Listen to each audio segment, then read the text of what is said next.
When we were chatting last week, we were talking about job titles, and we had a little bit of a discussion about that.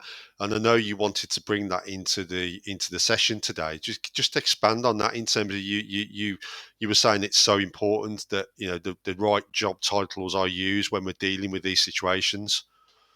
Yeah, absolutely. So just to give a bit of context, we was talking about, so I was trying to get an understanding in terms of Jim's role and who will be on our webinar today. And he mentioned about ASB practitioners, and I was like, okay, is that the job title? And checking the understanding. So we're talking about antisocial behaviour practitioners. And what I was talking, reflecting to Jim is actually if we've got job titles that are already focused on behaviour, and particularly saying it's antisocial behaviour. Imagine you've got that as a job title, and now you're trying to engage with that young person or that family. They're going to see your job title, and already that's going to be a barrier. So before you've even started to engage and you've come with your good intentions, and maybe you're using a trauma-informed approach anyway in your work, but your job title is focused on behaviour. So we get the same within schools. So you have things like behaviour mentors.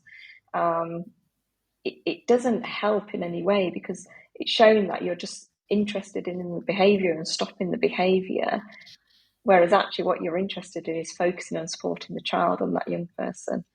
Yeah. So really think about systemically that, yes, you might be trying to go this approach, but have a look at things around your job titles and how you talk about behaviour and that, because a child, they're already going to feel really shameful and humiliated about their behaviour.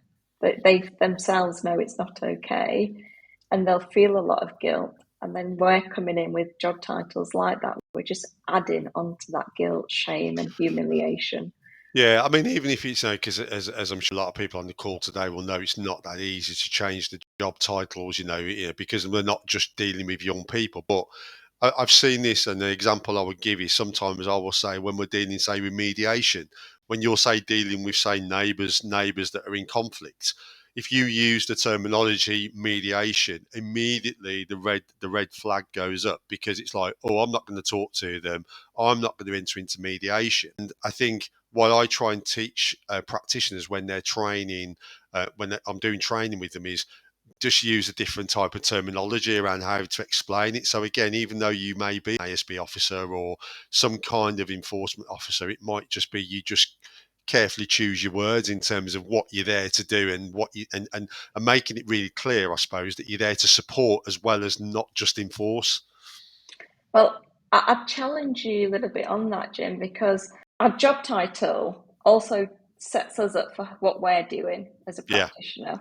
So if I've got a job title of ASB, I'm focusing on antisocial behaviour, but we don't want the practitioner to be focusing on the behaviour. We want the practitioner to be focusing on the relationship with that young person. So we either do it or we don't, because it'll have a systemic effect.